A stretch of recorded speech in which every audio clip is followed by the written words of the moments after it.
Mission, nuancer l'actualité pour vous offrir des perspectives. Pour savoir et comprendre,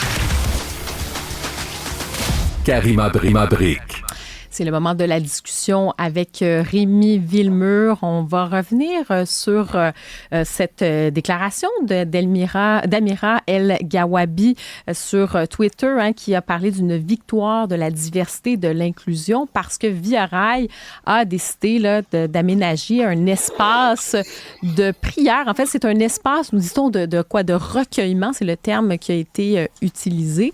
Mais dans les faits, on comprend que c'est aussi un espace de prière. En fait, c'est un espace de contemplation, c'est le mot que je cherchais, pour les passagers et le personnel qui ont besoin d'un endroit désigné pour prier ou méditer dans sa gare d'Ottawa. Ça, c'est dans le message Twitter de Mme El Gawabi, qui est la représentante spéciale du Canada chargée de la lutte contre l'islamophobie. Alors, on va en parler tout de suite avec Rémi Villemur. Bonjour, Rémi. Bonjour, Karima. Écoute, je vais peut-être te surprendre ce matin. Moi, j'ai rien contre les espaces de prière. Là, par contre, ce qui me dérange, c'est que j'ai l'impression qu'on essaie de cacher le fait que c'est un espace désigné pour une communauté en particulier. Et on fait passer ça pour un espace inclusif, un espace pour la diversité, pour l'ensemble des gens qui veulent prier. Alors que quand on creuse un petit peu, on se rend bien compte qu'on est devant un espèce de stratagème. Écoute, Amira El Gawabi, ce n'est pas la ministre de la diversité et de l'inclusion. Tu viens de le dire, c'est celle qui est chargée de lutter contre l'islamophobie. Donc, sa mission à elle, c'est pas de rendre la vie plus agréable des catholiques au Canada ou la vie des Canadiens de confession juive, par exemple. Au contraire, en fait, elle, c'est vraiment juste une communauté en particulier. Donc, quand elle se fait la porte-parole d'une victoire comme ça, on est obligé de regarder quel est son mandat. On est obligé de regarder aussi qui elle remercie. Parce qu'elle remercie dans son message sur Twitter l'ancien ministre des Transports du Canada, Omar Al-Gabra.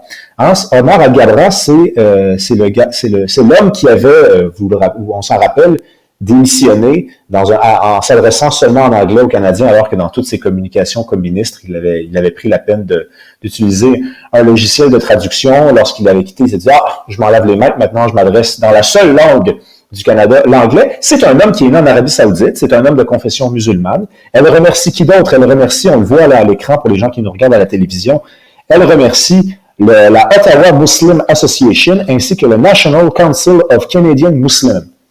Donc, elle ne remercie pas des associations catholiques, des associations juives, des associations, je sais pas moi, hindoues par exemple.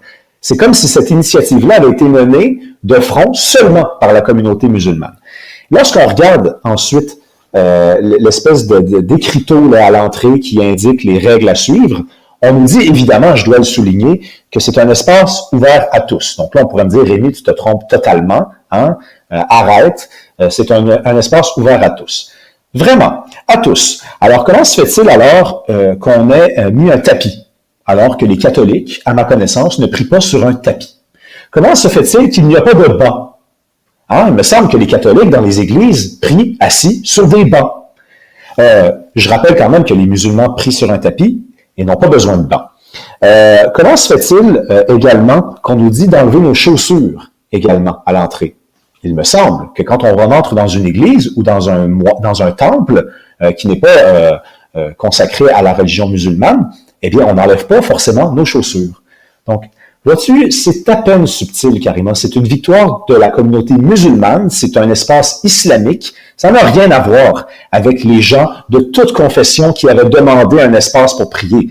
D'ailleurs, quand je dis que c'est à peine caché et à peine dissimulé, elle le dit dans son message. Elle dit que c'est une réponse à un événement qui s'est produit il y a quelques mois. Il y avait un citoyen de confession musulmane qui avait été harcelé en public après avoir choisi un couloir où il y avait peu de circulation pour prier. Donc, écoutez, là, moi, je déteste les mensonges. C'est pour ça que je dis, j'ai rien contre des espaces de prière qui sont ouverts à tous. Ça me dérange même pas. Je trouve que c'est un accommodement qui est raisonnable. Si c'est ouvert à tout le monde et que c'est dans quelques gares, voilà, quelques gares centrales. Mais là, c'est pour une communauté qu'on nous dise la vérité. Oui, bien, j'entends ce que tu dis, puis c'est ça, c'est cette idée un peu de transparence, puis de d'être honnête, que ce que tu nous dis, finalement, c'est qu'on nous dit pas toujours tout, où on essaie de trouver des façons d'accommoder. Mais toi, tu as l'impression qu'on nous sort un mot, mais c'est pas nécessairement, un espace de contemplation, que c'est pas nécessairement ça, là. C'est un petit peu ce que tu nous dis, là. Cela étant dit, moi, je pense que ça pose plutôt, pas plutôt, mais ça pose aussi la question de ces espaces que ce soit prière ou de contemplation, appelons-le comme on veut, dans l'espace public. Moi, d'entrée de jeu, je te dirais très bien, les gens ont une religion, c'est une liberté fondamentale au Canada, le droit de pouvoir pratiquer sa religion, c'est très bien, mais jusqu'à présent, on le faisait quand même, il y a des espaces dédiés, il y a des temples dédiés à ça, il y a des mosquées, il y a des églises, il y a des synagogues, et c'est très bien. Moi, je pense que c'est bien que les gens aient la possibilité d'avoir une religion, une spiritualité ou peu importe, mais on peut quand même se demander pourquoi aujourd'hui on aurait une multiplication dans l'espace privé, parce que si c'est dans une gare que ça se passe, peut-être que oui, c'est un espace, on dira, c'est rien, là, on parle d'un espace dans la gare d'Ottawa, un petit espace où on peut accueillir tout le monde, mais à ce moment-là, pourquoi on n'en ouvrirait pas davantage au centre-ville de Montréal? Pourquoi on n'en aurait pas dans des centres d'achat? Pourquoi on n'en aurait pas dans tous les espaces publics? Donc, il y a ça aussi, c'est-à-dire que est-ce qu'on est rendu dans cette ère aujourd'hui où la religion qui était reléguée soit à l'espace privé ou soit à l'espace public dans des temples, dans des lieux de culte, c'est pas pour rien qu'on appelle ça, puis il y a des lois entourant les lieux de culte aussi au Canada. Donc, cette espèce de débordement dans l'espace public, est-ce que c'est souhaitable? Est-ce que c'est ce qu'on veut? Est-ce que c'est signe de paix sociale ou au contraire, on est en train d'aller plus dans une direction où les manifestations religieuses ont leur place dans l'espace public? Moi, je pense que c'est plus ça que ça soulève, quant à moi, comme question, parce qu'après, cet espace-là, effectivement, il est ouvert à tous. C'est dans les faits, c'est vrai, c'est ouvert à tous. Mais sur la question de cette multiplication, moi, je trouve que ça, c'est un vrai sujet. Moi, vois-tu, je pense que ce n'est pas ouvert à tous, parce que si vous êtes, par exemple, un catholique et que vous n'avez pas l'habitude d'enlever vos souliers et que vous dites, non, mais regardez, c'est un espace de prière, moi, je vais procéder à ma prière comme j'y procède à chaque fois, et que là, vous décidez d'entrer avec vos souliers, et que là, on vous dit non, vous sortez, bien finalement, c'est pas un espace ouvert à tous. Et j'ai lu un détail, il faut vraiment étudier la photo. Il y a une photo d'un champ. On voit, c'est pas la Mecque. On me dira, c'est pas la Mecque, Rémi, parce qu'on sait que les musulmans s'orientent vers la Mecque lorsqu'ils prient. Sauf que le champ nous indique une direction. C'est comme une boussole. Donc, c'est l'ouest. Donc, si vous êtes à Ottawa et que vous voyez le champ, vous pouvez vous tourner vers la Mecque, parce que vous savez que la Mecque est dans un sens ou dans un autre. Les catholiques et les gens qui pratiquent le bouddhisme ou le judaïsme n'ont pas besoin de s'orienter lorsqu'ils prient, à ma connaissance, si je suis dans l'erreur qu'on me le dise. Alors, on est vraiment dans un espace musulman. Et on nous dit que c'est inclusif, on nous dit que c'est ouvert à tous, et là, il est là le problème. Et tu as raison de souligner qu'on ouvre à ce moment-là peut-être une espèce de boîte de Pandore. Donc, si on dit, ben là, si Rémi, on n'a pas de problème avec des espaces pour prier, qu'est-ce qu'on fait? Est-ce qu'on en ouvre au centre-ville? Est-ce qu'on en ouvre dans les écoles? Ben, c'est là que le principe de laïcité doit entrer en ligne de compte. Donc, par exemple, dans une école, j'aurais un problème, parce que l'école, c'est une institution, c'est l'État. L'école, c'est l'État. Au Québec, en tout cas, c'est le cas. Donc, il ne faudrait pas des salles de prière dans des écoles. Pour moi, il faut revenir à la définition de la laïcité. Mais je pense qu'on est devant un accommodement raisonnable si c'est un espace de contemplation où c'est des gens qui... Oui! Mais c'est même ça, Rémi. C'est censé... C'est ça, là. Mais bon. Je sais pas vraiment, là, Karima. Écoute, on nous dit que c'est une réponse à une situation où un musulman qui est en train de, non pas de contempler quoi que ce soit, mais en train de prier. Donc, voilà, il faut lire entre les lignes. Ensuite, lisons, non pas juste entre les lignes, mais les lignes aussi, un mélange de tout ça. Mais toi, tu es l'expert pour décrypter aussi, justement, les messages entre les lignes. C'est ça qui est intéressant aussi, c'est de pousser la réflexion et de décrypter, justement, ce qu'on nous dit, ce qu'on comprend aussi, puis des fois, ce qu'on ne nous dit pas. C'est ça qui est intéressant. Mais revenons maintenant sur la publication d'un rapport de Statistique Canada qui nous parle notamment sur la question des politiques migratoires. En fait, c'est un lien avec tout ça. Tu voulais revenir là-dessus? Oui, il y a encore quelques années, carrément, on nous disait l'immigration, c'est une richesse, C'est absolument nécessaire parce que la population vieillit, puis on a besoin d'une nouvelle population active qui va pouvoir payer les fonds de pension de nos baby boomers qui s'en vont à la retraite ou qui y sont déjà. On nous disait ça. Puis honnêtement, ça relevait d'une logique implacable. C'est vrai, tu te dis, écoute, on fait plus d'enfants, ça nous prend des nouvelles personnes. Ce que Statistique Canada conclut en date du 6 août, donc il y a 2 jours, c'est que, et je vais lire un extrait du rapport, c'est qu'une immigration plus ou moins forte, donc on ouvre les guillemets, n'a pas pour conséquence de faire augmenter ou diminuer le rapport entre le nombre d'entrants et de sortants potentiels de la population active.